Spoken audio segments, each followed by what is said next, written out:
Not sure if Kyler's involved this afternoon, too, or not, but that's between noon and 1 today. This segment of our show brought to you in part by the Skinner Accident and Injury Attorneys at SkinnerWins.com. Also by Hagerstown Ford and Hancock Chevrolet. Let's say good morning to the Admiral once again, Bill Stubblefield. Good morning, sir. Good morning, Rob. Great to be here behind the locked door. Well, it's not locked. It's broken. It's broken, and you better watch how you say that, because there is a place called the Locked Door, I've heard, and it's not where we're sitting right now. That voice belongs to Maria Lawrenson. Maria, good morning to you. Good morning. Happy to be here. This should be really easy. It should not be such a focus of attention. Just don't close the door. That's I know. That's the only thing I'm asking you guys to do. We're nervous, Rob. I'm telling you. Because we go in and out a lot. It's something that should be easy to do, because I'm asking you to not do something. But I'm concerned that in the frustration of the discussion, I may just reach up and push. And no telling if it locks, then we're just going to leave it wide open. Yeah. And then we could just not even worry. But the thought of being in here for infinity. This should not be the focus of our discussions here. Well, I want to get Mike's poor Mike Pushkin has to listen to the door story. Our guest in the segment is the State Democratic Party delegate, Mike Pushkin. Michael, good morning. Thank you for joining us. Good. Thanks for having me on. I'm listening, and I'm seriously concerned for your safety. Thanks, Mike. I am too. And you know, it sounds to be like a bit of a fire hazard. I would hope that my colleague and dear friend Mike Hornby would take better care of his on-air time. Well, the doorknob wore out. Right, so yesterday the doorknob broke. And if you close the doorknob doesn't work, so you can't get out. So just don't close the door. It's really simple. Don't close the door.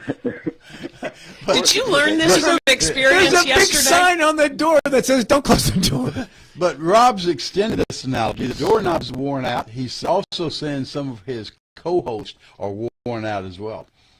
That's absolutely untrue. Speak for yourself. Read into it what you want. Maybe you are. Anyway, Mike, back to you. Yeah, Governor Morrissey will do State of the State speech tonight. And I don't know what the length will be. These usually are give or take an hour or so. What are you expecting to hear, and what are you expecting to not hear tonight, Mike? Well, you know, I'm going to go in with an open mind. You know, I hope to hear him, you know, lay out what his priorities are, and I hope that he's going to prioritize on what the people of West Virginia really need, and that's to you know, address the issues that affect our day-to-day lives. You know, we just wrapped up the Democrats in the House, joined with Senator Garcia. We just wrapped up our you know, kitchen table tour. We went all over the state and listened to people all over the state, not in the areas that we represent. I mean, we were up in Berkeley County as well early during the tour, and what we heard about was the stuff that the legislature and the governor and the Republican supermajority really has failed to address over the years, and that's issues that are important and to people because they affect their day-to-day lives, whether it's, you know, access to health care, a child care crisis in this state, you know, affordable housing, which is a big issue up in the Eastern Panhandle where y'all are, you know, protecting our public schools. So that's what I hope to hear, you know, but it's not exactly what I expect from Governor Morrissey. So, you know, one thing I would love to hear about is this report that came out that was, I think, requested by the legislature to see the effect of the Trump spending bill on West Virginia. They haven't released that yet. I'd be interested to hear exactly what we're going to be dealing with coming down the pike when so many West Virginians are seeing, you know, premium increases to the. I mean, I've heard from constituents that are going from paying like $400 or $500 a month up to over $2,000 a month. So I'd like to hear about the effect of that, the effect it's going to have on our rural hospitals. So I know what I want to hear, but we'll see what he says. So what information do you have, if any, from the feds as to how this will affect state funding, Mike? Well, we don't. That's the problem. We there was a report that I don't know if you saw the story about that. I believe it was in Mountain State Spotlight. Where the Speaker and the Senate President had asked for this report. The report was done on how the Trump spending bill would affect West Virginia, and they haven't released the report. And I think then the governor's response was, well, I'm going to introduce my budget on day one, and you'll see then. So maybe we can expect that to see how he's going to deal with some of the adverse effects of that bill on a state like West Virginia that is very reliant on a lot of these federal dollars. The impact of the spending bill you're talking about, was that focused on individual states? Was it kind of a national approach, or how was it structured, Mike?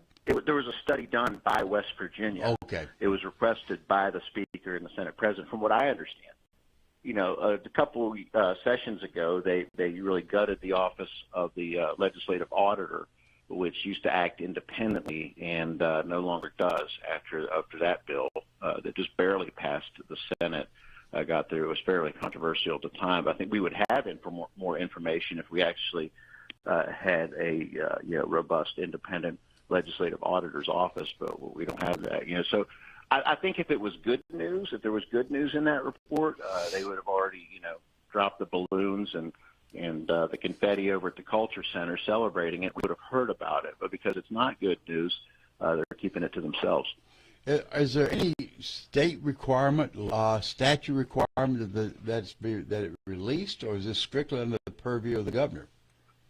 No, unfortunately, they passed a bill last year to make state government less transparent, where they can refuse FOIA requests on things of that nature. But there's nothing that says that they can't release it. The governor should definitely release it. But what his response was, we'll find out tonight. So, I'm waiting. We'll be waiting patiently, and hopefully that's what we hear. Mike, what are you hopeful for? You keep using the words. You're keeping an open mind, maybe cautiously optimistic. Does the Democratic Party have certain pieces of legislation that you're pushing forward? Oh yeah, we had a conference just the other day. What we're focused on, basically, we went out, we did our job. We went out and we listened to people throughout the state, and we took extensive notes on what the people want their legislators to do. Like I said, not just in our districts, but all over the state, even areas that we don't represent. And what we heard about is access to affordable health care, child care crisis in the state, to address that, to address housing issues. And a big thing we heard everywhere is that West Virginians have seen the steepest rate increases in their utility bills for any other state. So that's what we want to address, are cost of living issues that affect the day-to-day lives of West Virginians, the issues that people discuss around the kitchen table. That's why we called it the kitchen table tour. Now, I am optimistic that at least in the House, Speaker Hanshaw came out just a few weeks ago and said that they want us on jobs and the economy. Well, that's great. That's what we have been focused on in the Democratic caucus. We've been focused on that for the past decade. So I'm glad that they are finally going to spend, at least now they're saying they're going to spend more time on that and less time on divisive culture war issues that don't actually do anything for anybody, except, in my opinion, those issues are just meant to help get unqualified people elected to public office. Mike, so I say welcome to the party. Hope they keep their word and address cost of living issues and jobs and the economy like we should have been doing over the past decade. what's your view of the working and cooperation between the Republican-controlled Senate, Republican-controlled House, and the Republican governor? The working relationship is what I'm asking about. It doesn't look to be working all that great at the moment. Like I said, Speaker Hanshaw came out and he made this announcement. They're going to focus on jobs and the economy. What was missing from that announcement was the Senate president, members of the Senate, or the governor's office. So, and then we're hearing about the chaos in the Senate where, at the legislative look ahead, Senator Tarr, who was the former finance chair, I'm not sure what his position is now, he showed up and sat in on a panel and said publicly that the Senate Republican caucus doesn't have an agenda, that they haven't really been meeting. And just yesterday, you saw the Senate chair of the Senate Health and Human Resources step down over problems that she had with the Senate president. So they look to be in complete disarray and chaos right now. And there was already a rift between the governor and many of the Republicans in the House last year because the governor seems so focused on weakening childhood immunization laws and repealing certificate of need. He seemed to be focused on things he just didn't have the votes for in the House. We'll see. Yeah, Mike, you mentioned 4 or 5 things: health, affordable housing, utility costs, public schools, child care. In years past, there's been a lot of buzz, if you will, a lot of discussion about these prior to going into session. I've heard very little about these issues, as important as they are, prior to going into this session as well. What does that tell us? Well, I think it tells us that those in the supermajority need to get out there and listen to the people, because this is what we heard from the people at our kitchen table events. It's not our agenda. This is the agenda that we got from the people that through conducting these town halls that we did all over the state. So that is what we should be focused on. We're up there representing the people of West Virginia, and we do their work to help improve their lives. And that's what they're telling us, is just things are too damn expensive right now. And we need to do whatever we can to address that, whether it's addressing these skyrocketing utility rates, whether it's doing something to offset this huge mistake that I feel was made by the federal government. That's where 60,000 of West Virginians right now are looking at premium increases, from, like I said before, from like $500 a month up to over $2,000 a month. The problem was created by the federal government, but we're going to have to deal with it on a state level. With down the road, is that we are going to be kicking about a third of the state off of their health care, and what the effect that's going to have on rural hospitals. We're going to have to do something to address that. There's a whole lot of issues that people need us to work on, but we're not hearing that so far from our friends across the aisle. By the way, before you guys chime in here, just to let everybody know that tomorrow is the last day for West Virginians to enroll in the ACA Marketplace. If you're still waiting to do that and you need to learn more information about it, call 356-5834 or go to acanavigator.com, because tomorrow is the deadline. Go ahead, Maria.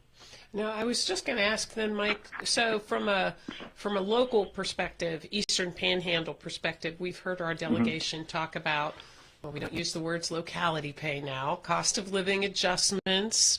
I know the Democrat Party as well as the teachers' unions have always talked about how important it is just to raise salaries across the board. What's your sense of a cost of living adjustment, locality pay, whatever you want to call it now? What are the chances of passage this year? Well, I mean, I'm willing to keep an open mind about it, but I tend to fall on the side of I think we need to have an across-the-board pay raise, because you don't want to. We already have a hard time attracting teachers and people in the public sector into other parts of the state as well, like in the southern coal fields. And I don't want to create more of a disparity between the haves and have-nots by making such a sharp increase over in our border counties. So really we need to attract people to these very important professions, and they deserve it. And I would like to see it across the board pay raise. And I think I've also heard that from many of our Republican counterparts as well. But I mean, I'm willing to keep an open mind to it, and I understand the issue. When you can drive 5 minutes and make that much money, I think that's a lot about the entire state of West Virginia, though. And we haven't been prioritizing public education, and we haven't been prioritizing these important roles in these jobs in the public sector. Meanwhile, a couple of years ago, there was Senate Bill 268 that passed, and since its passage, by the way, no Democrats voted for it, but since its passage, we've seen premium increases in PEIA several times a year. I think it's been like four. We're coming up on our, I believe, fourth premium increase since 2023. for those who work in state workers, those who work in the public sector. It makes it harder and harder for us to fill those very important positions, whether it's teachers or correctional officers in our jails and prisons, the people who fix our roads and build our bridges. Many first responders, many municipalities and counties also are in the PEIA system, and that needs to be addressed. So, like I said, I'll keep an open mind to this locality pay thing, but I really think we need it everywhere. Mike, going back to the speculation of what the governor may or may not say tonight, last time he proposed a couple of issues, got his nose blooded over, and that was the vaccination waivers and also CON, certificate of need. Do you anticipate that either one of those be raised again this year? I think he would definitely bring it. He seems, even though the legislature took action on his proposal to weaken childhood immunizations, which is wildly unpopular, his proposal, and even though he lost, he continued to fight it in the court. He was supporting a case against the state of West Virginia, the state that he's supposed to be the governor of, and then kept these executive orders up after the legislature had acted. In my opinion, as soon as the legislature took action and voted down his bill, he should have rescinded his executive order on childhood immunization. He's the governor, he's not the king, and he doesn't get to rule by decree. The legislative branch makes the laws, and that law is very, very clear. And when it comes to childhood immunizations, and the other law that he's using, which the RFRA, the Religious Freedom Restoration Act, that's very vague. That's more of a litmus test type bill. And you'd always go with the more specific law in this case. So I think the courts will eventually get it right, but I think it's ridiculous that the governor is trying to rule by decree instead of allowing the legislative branch of government to do its job and do the will of the people and vote that bill down. Most people don't support it. That's why it failed. And certificate of need, you anticipate the same thing with again this year? Well, they've run that bill every single year that I can remember. So yeah, I anticipate it again. I suspect they'll get the same results. Mike, this is a midterm election year, and in May, West Virginia will hold a primary. In the Eastern Panhandle, several Democrat seats, positions on the ballot have been unfilled in the past, and I know that's an issue in some other parts of the state, too. What is the health of the party now around the state of West Virginia, as you are the state Democratic Party chairman, and do you anticipate having challengers in most, if not all, of the elections coming up in May? We are having a lot of great conversations with Democrats throughout the state. We've already had a lot who have come to Charleston or sent their filing paperwork in by mail, or shown up at one of the satellite offices like you have out in the Eastern Panhandle in Clarksburg to file and run for office. I think there's a bit of, if you look at what's happened in other states, even right next door in Virginia, in special elections and off-year elections since the election of 2024, Democrats have been winning in over 80% of all of these elections that has happened since November of 2024. So it has created new interest and optimism in folks running as Democrats. And like I said, we've had a lot of great conversations. The filing period started just the Monday. We've had a lot of great Democrats already come in, put their name on the dotted line, and put their name on the ballot. And we expect a lot more. So we'll see. We've had a lot of good conversations. We will know at the end of the filing period, but I'm optimistic about it. And while the Republicans decided to shut independents and unaffiliated voters out of their primary, our primaries are going to remain open. The West Virginia Democratic Party primary remains open. We invite independents and unaffiliated voters to request a Democratic ballot. And we will have primaries. We will have choices in our primary. Already at the top of our ticket, we have primaries shaping up, and there's still more candidates to come. Mike, there's been speculation from several talking heads, if you will, that the Republicans will eventually regret the fact they've kept their primaries closed. that will be a long-term as opposed to short-term impact. What is your view of this?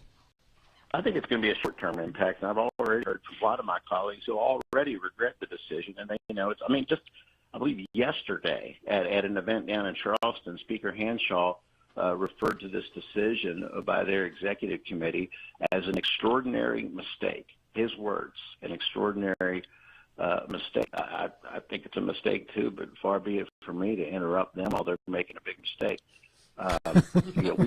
We want more voters, and we're giving people choices in our primaries. And I said I feel very optimistic about our candidate recruitment efforts. We'll know, on Saturday night, January 31st, how those efforts paid off. But we're already seeing a huge increase in what we've had in past years in interest. You know what? We have a gentleman from Berkeley County that's going to be filing today in District 91, David Michaels, great guy.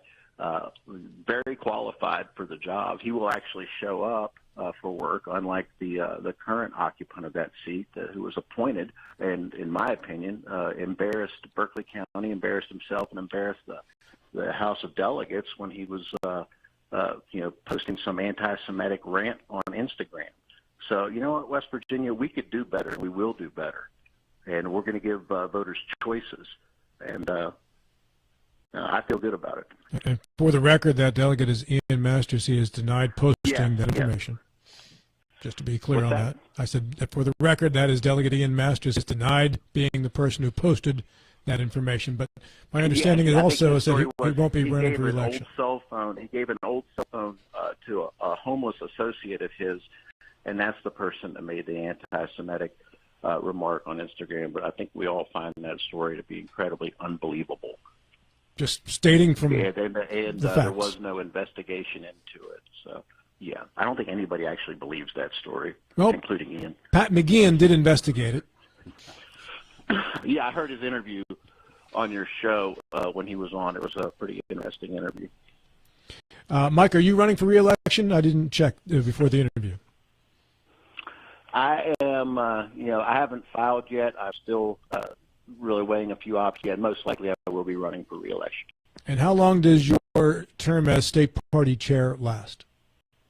Until this summer. We have the state executive committee on both sides of the aisle are on this year's primary. I know on our side, within 30 days after the primary, we'll have an organization meeting, and that's when we elect officers. So that will come up after the primary. Do you wish to continue on as state party chair? I do. I'd like to, I think we've made a lot of progress, and there's a lot of work that we have put in, but I will leave that up to the executive committee and how that shapes up after the primary. I've got 1 minute left, and this is a broader question that you may or may not be able to answer in 1 minute, but if you had some bullet points, what should the Democratic Party in West Virginia stand for? Well, we should stand for kitchen table issues, exactly what I've already mentioned. We need to stand up for the people of West Virginia to do the work that they need us to do right now, and that is addressing affordable health care, access to child care, the availability of housing, and somebody needs to do something about these skyrocketing utility rates. And we have actual plans for all of these things. We want to protect the public education. We want to make sure people are safe at the workplace. Basically, we stand up for working people, just like we always have. On that note, Mike, I will thank you for your participation in the program today. I look forward to catching up with you next week after the governor's speech, sir.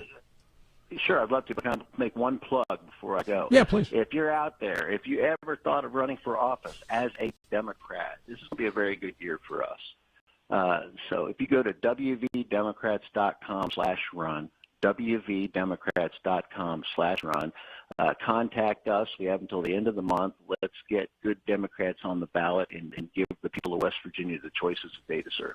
Thank you, Michael. Appreciate your time. Thanks, Mike. Hey, thanks for having me on. Thank you. Delegate Mike Pushkin, State Democratic Party